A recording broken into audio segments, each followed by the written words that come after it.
¿Qué es la estanflación? ¿Por qué preocupa a los mercados financieros? Aumenta los temores por una posible desaceleración económica. La escasez hace subir los precios de productos y servicios. ¿Regresarán las cuarentenas por el aumento de contagios del COVID-19? Posiblemente se mantenga el estímulo económico por mucho más tiempo. Vamos a ver a continuación lo que es la estanflación y las probabilidades que existen de que ésta se produzca.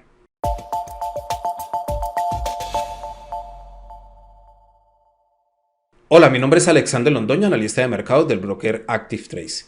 Primero que todo, vamos a ver cuáles son los principales ciclos económicos para entender lo que es la estanflación. Primero tenemos la expansión, que es cuando la economía está en crecimiento, después llega a un pico, se produce la contracción y finalmente llega a un valle.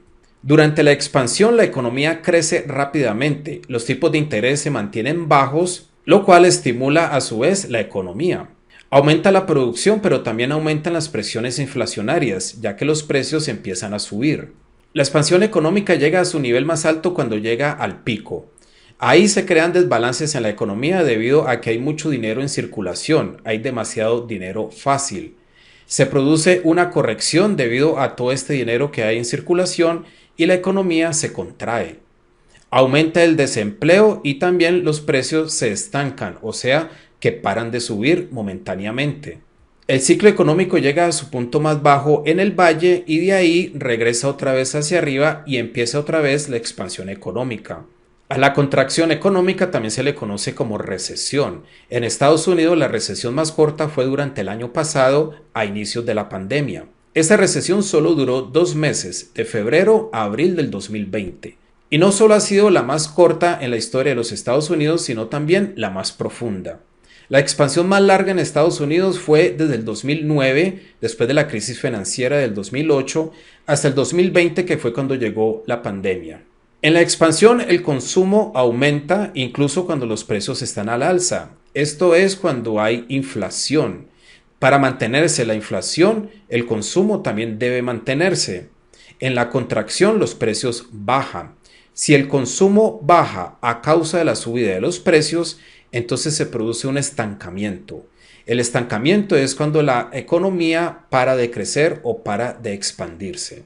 Durante el estancamiento, la expansión se frena, pero si los precios continúan subiendo, entonces se produce lo que conocemos como estanflación. La estanflación es un periodo de estancamiento económico con la inflación al alza.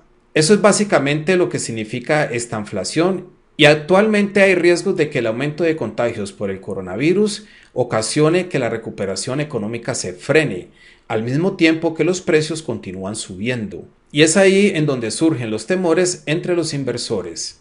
El aumento de contagios por la variante Delta del coronavirus podría frenar la recuperación económica, o sea que entraríamos en estancamiento.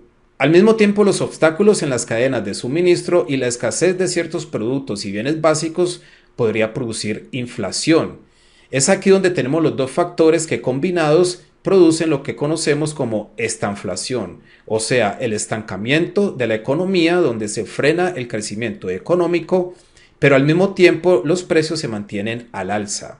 Existe la posibilidad de que el proceso de vacunación frene la expansión del coronavirus, especialmente de la variante Delta del COVID, la cual se ha expandido principalmente en los países desarrollados. También es posible que los bancos centrales y los gobiernos mantengan su estímulo económico por mucho más tiempo.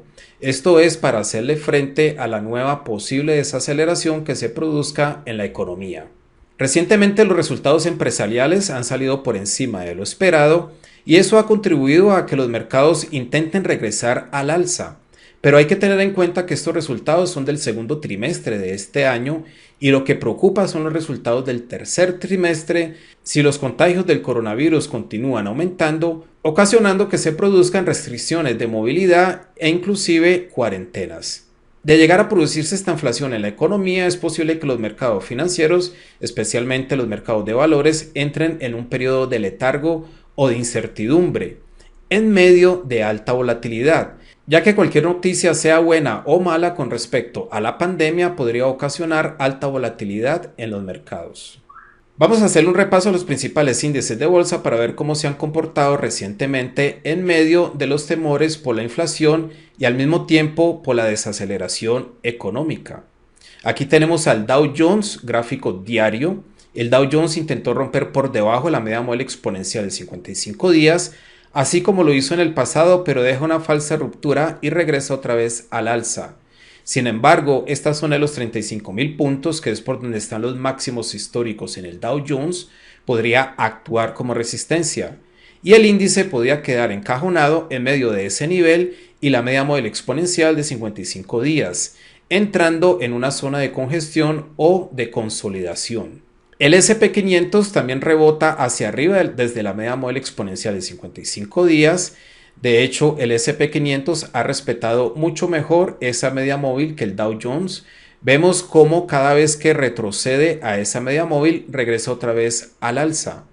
Ahora está intentando regresar otra vez al alza, pero es posible que encuentre una zona de resistencia un poco por debajo de los 4.400 puntos, en donde está su máximo histórico.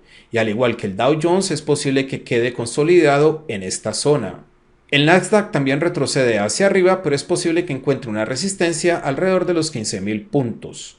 Aquí tenemos el FTSE 100 de Reino Unido, el cual rompe por debajo de la media móvil exponencial de 55 días y regresa otra vez hacia esa zona. Sin embargo, en esta ocasión es posible que la media móvil exponencial de 55 días cambie de función de soporte a resistencia. El DAX de Alemania también retrocede exactamente hasta la media móvil exponencial de 55 días, de donde podría rebotar hacia abajo y continuar con ese retroceso bajista. De regresar por encima de esa media móvil, vemos que el DAX regresaría a esta zona de congestión en la que ha estado últimamente y es posible que se estanque en esta área hasta que no se sepa con claridad el rumbo que pueda tomar la pandemia.